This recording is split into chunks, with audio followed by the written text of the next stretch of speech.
Tapi kalau misalnya Jokowi ini berhasil mempertahankan legasinya, maka Jokowi dalam hal ini bisa dikatakan sebagai the real legend. Itu Pak Anies itu tidak bisa maju di Pilkada DKI sama Jawa dan Bapak dituding sebagai salah satu yang... Oh, saya itu kan ditudang-tuding kan banyak banget. Enggak masalah itu saja, dituding mencegah, dituding menghambat, dituding...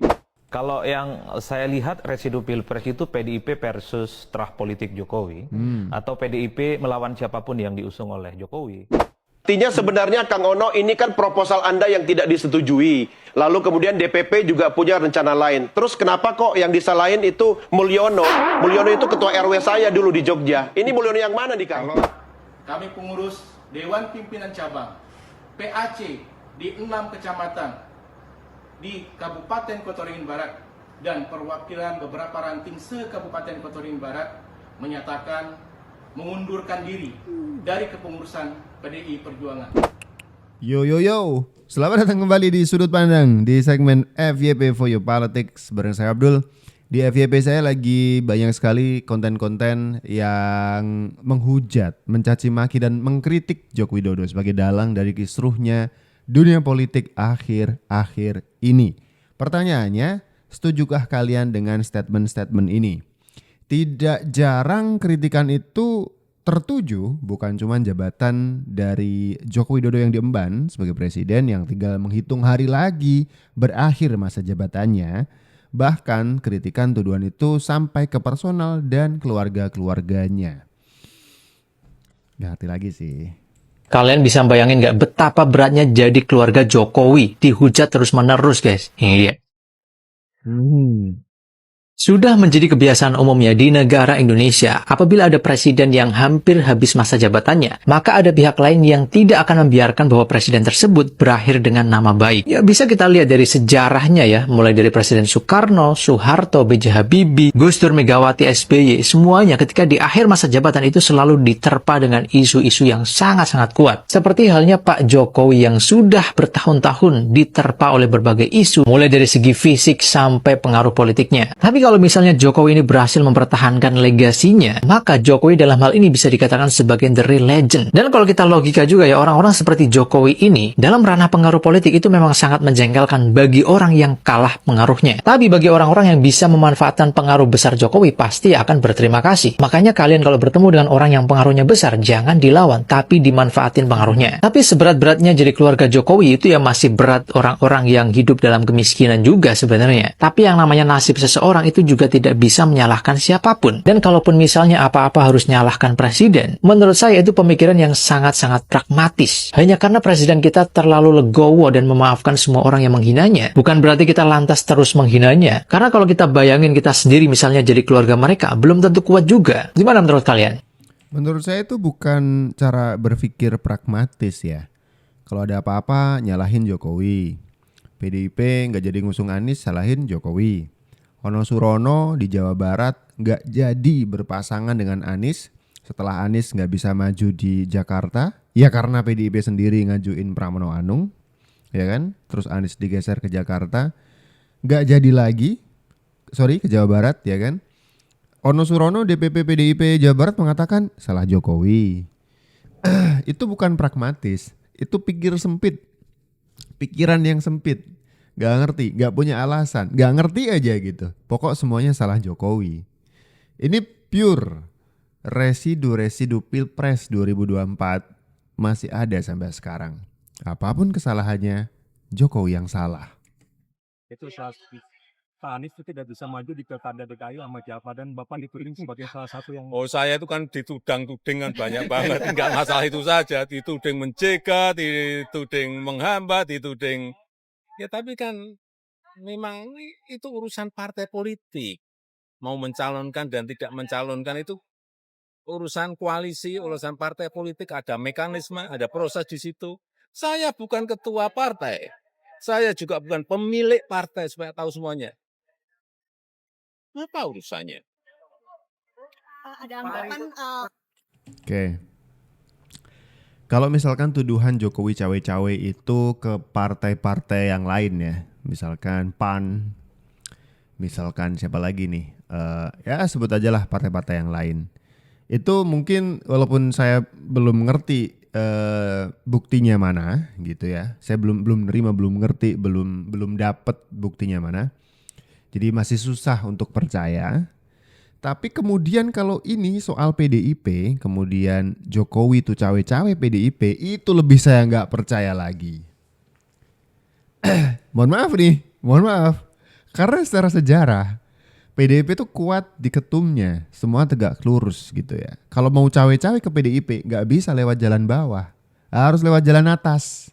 Dari Ibu Megawati dulu, baru bisa instruksinya ke bawah gitu. Nggak ada istilah dari samping kanan kiri bisa menyusup kemudian mempengaruhi keputusan partai. Susah bos. Partai ini dipimpin oleh seorang Megawati Soekarno Putri sudah terlalu lama.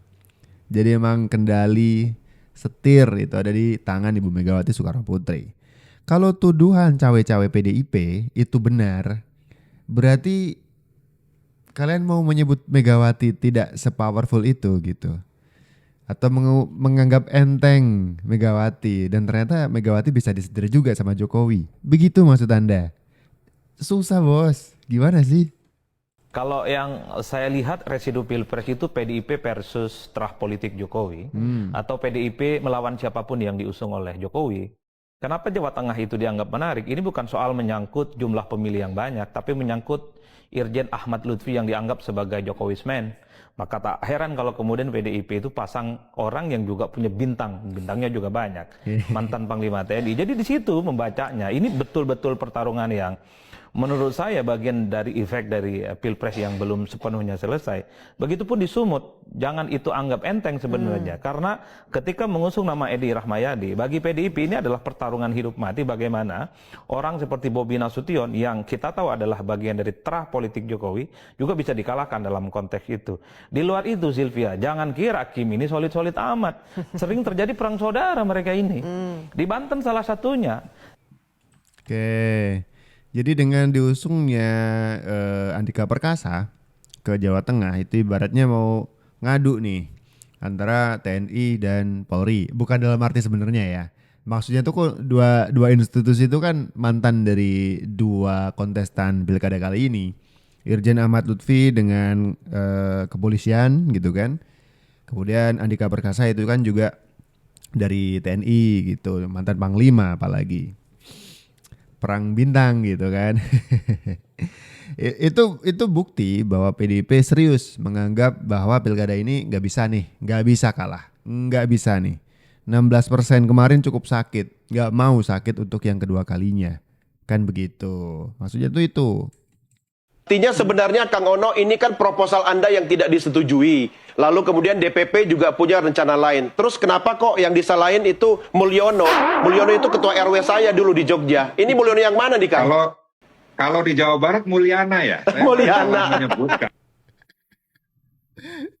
Apa ini? Mulyono and the gang.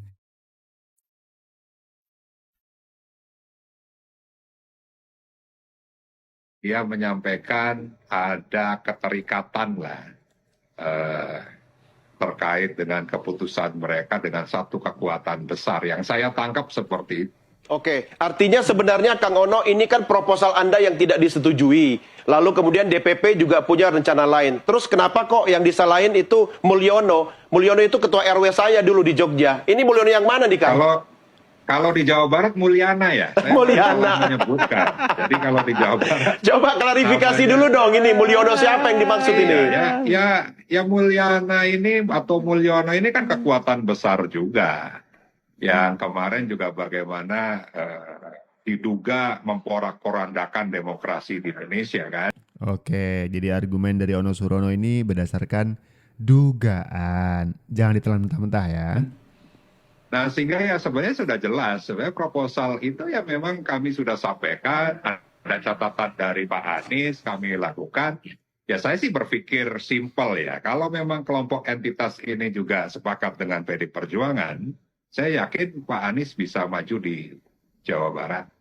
Artinya sebenarnya Kang Ono ini kan proposal Anda yang tidak disetujui. Lalu kemudian DPP juga punya rencana lain. Terus kenapa kok yang disalahin itu Mulyono? Ini penting nih, kalimat yang terakhir nih. Jadi sebenarnya DPP PDIP itu ya itu tadi kita bahas berulang kali ya.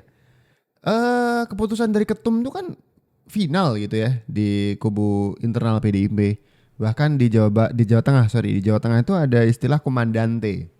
Jadi kalau misalkan ikut pileg dari partai PDIP, ketika Anda pun punya suara terbanyak misalkan, terus partai memilih untuk melantik calon yang lain, itu mereka punya hak. Namanya emang aturan main komandante gitu. Bisa di googling sendiri ya. Se-powerful itu aturan partai di internal PDIP. Jadi kalau misalkan Ono Surono punya rencana maju di Jabar dengan Anies, berpasangan dengan Anies, kemudian gagal, kalau saya lebih percaya itu keputusan DPP PDIP. Iya, itu saya lebih percaya gitu, masuk akal. Itu adalah keputusan Ibu Mega. Bukan keputusan Mulyono. Ibu Mega dan Mulyono itu gak akur. Gak mungkin Mulyono itu bisa mempengaruhi Ibu Mega. Jangan Anies. Itu kayaknya gak masuk akal deh. Tapi kenapa kemudian ketika DPP gak merestui Ono Surono di Jabar dengan Anies Baswedan, Mulyono lagi yang disalahin gitu loh. Kenapa Anda PDIP tidak mencalonkan Anies atau Ahok? Ya, apa jawabannya? Oke, ini panjang ya Bang. Artinya dari Singkat aja. awal, ya singkatnya adalah karena kita percaya pada proses kaderisasi yang ada di partai kita. Walaupun elektabilitas Anies sangat tinggi. Ya betul, seringkali di pilkada-pilkada yang diikuti PDI Perjuangan, memang tokoh yang kita usung tidak selalu harus beriringan dengan elektoral yang tinggi. Ya. Yang penting buat kita nalar kualitatif kita bekerja lebih sering dibandingkan sekedar nalar kuantitatif masalah angka Bang. Oke, ini adalah Seno PDIP, ya kan? Bang Ono Surono minta tolong di play video barusan, ini di akunnya Metro TV ya kan, sebuah interview dengan kader dari partai Anda, ini juga elit PDIP, ada Seno mengatakan bahwa keputusan dari ketum atau keputusan dari partai PDIP untuk tidak mencalonkan Anies atau mendorong Anies di pilkada kali ini karena mereka percaya mereka punya kader yang harus diprioritaskan. Clear ya Bang Ono Surono? Bukan jegalan dari Surono. Ini teman Anda sendiri yang mengatakan itu, bahwa Ibu Ketum lebih percaya sama kader. Kader PDIP kan teman-teman Anda sendiri Bang Ono Surono, ya kan? Daripada Anies Baswedan yang bukan kader PDIP. Begitu. Ini cuma mengutip. Kalau nggak percaya ya tanyakan ke Mas Seno tadi, begitu. Stop salahkan Mulyono. Dugaan-dugaan mulu ya kan yang jadikan alasan ya. Susah juga apa-apa dugaan-dugaan. Mereka. Assalamualaikum warahmatullahi wabarakatuh.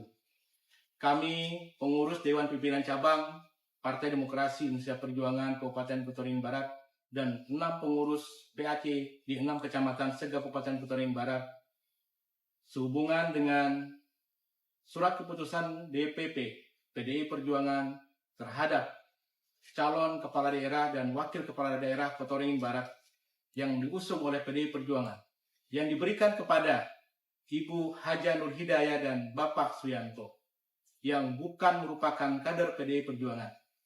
Dengan ini kami menyatakan sikap sebagai berikut. Pertama, kami menyatakan kekecewaan kami dan menyesalkan atas keputusan tersebut, di mana kami meyakini bahwa Ibu Megawati di dalam mengambil keputusan tersebut hanya mendengarkan informasi sepihak dari Dewan Pimpinan Daerah Partai Demokrasi Indonesia Perjuangan Provinsi Kalimantan Tengah yang selama ini tidak melibatkan pengurus Dewan Pimpinan Cabang Partai Demokrasi Indonesia Perjuangan Kabupaten Kota Waringin Barat. Kedua, untuk diketahui bahwa di tahun 2024 merupakan pemilu pertama yang dimenangkan oleh PDI Perjuangan di Kabupaten Kota Waringin Barat. Yang awalnya 6 kursi menjadi 7 kursi. Yang seharusnya PDI Perjuangan mampu mengusulkan dan mengusung calon sendiri dari kader PDI Perjuangan. Namun kami kecewa. Di mana kemenangan kami rebut, di mana perjuangan telah kita raih bersama-sama. Namun pada akhirnya PDI Perjuangan mengusul dan mengusung calon yang bukan kader PDI Perjuangan. Maka untuk itu, pada malam hari ini pada tanggal 28 Agustus di tahun 2024, kami pengurus Dewan Pimpinan Cabang PAC di 6 kecamatan di Kabupaten Kota Waringin Barat dan perwakilan beberapa ranting se-Kabupaten Kota Waringin Barat menyatakan mengundurkan diri dari kepengurusan PDI Perjuangan. PDI Perjuangan merupakan rumah bagi kami, darah daging bagi kami. Namun, ketidaksinergisan hubungan antara DPC PDI Perjuangan Kabupaten Kota Waringin Barat dan pengurus Dewan Pimpinan Daerah PDI Perjuangan Kalimantan Tengah yang selama ini kurang harmonis, maka sungguh terpaksa dengan berat hati kami harus meninggalkan rumah yang selama ini membesarkan kami dan kami besarkan.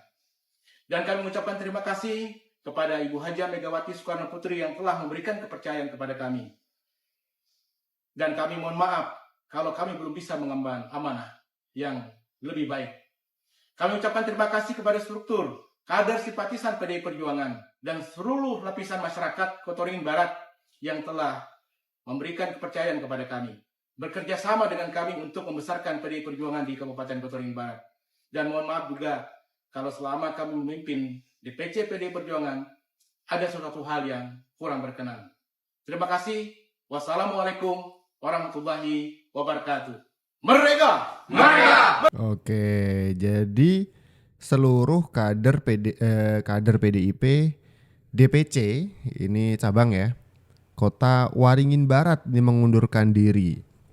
Kita sama-sama udah nyimak ya kalimat-kalimat yang disampaikan dari DPC PDIP Kota Waringin Barat. Tidak menyebutkan itu perintah dari Mulyono. Jangan disalah-salahin lagi nih. Kalau saya tangkap tadi karena kemenangan Kota Waringin Barat ini tidak diapresiasi, kemudian malah justru pilkadanya memajukan instruksi dari pusat ini kayaknya ya. Instruksi pusatnya memajukan yang bukan kader PDIP Kota Waringin Barat. Membuat mereka merasa dikhianati. Ini partai kader, kenapa kemudian pilkadanya yang ditunjuk dari pusat bukan kader kan gitu. Akhirnya merasa tidak sinergi, nggak klop gitu sama pusat. Udahlah kita cabut aja. Jangan Mulyono lagi nih disalahin. Oke, segini dulu video kali ini teman-teman. Buat kalian yang punya pendapat tentang apa yang sedang kita bahas barusan, silahkan tulis pendapat kalian di kolom komentar. Saya Abdul, salam.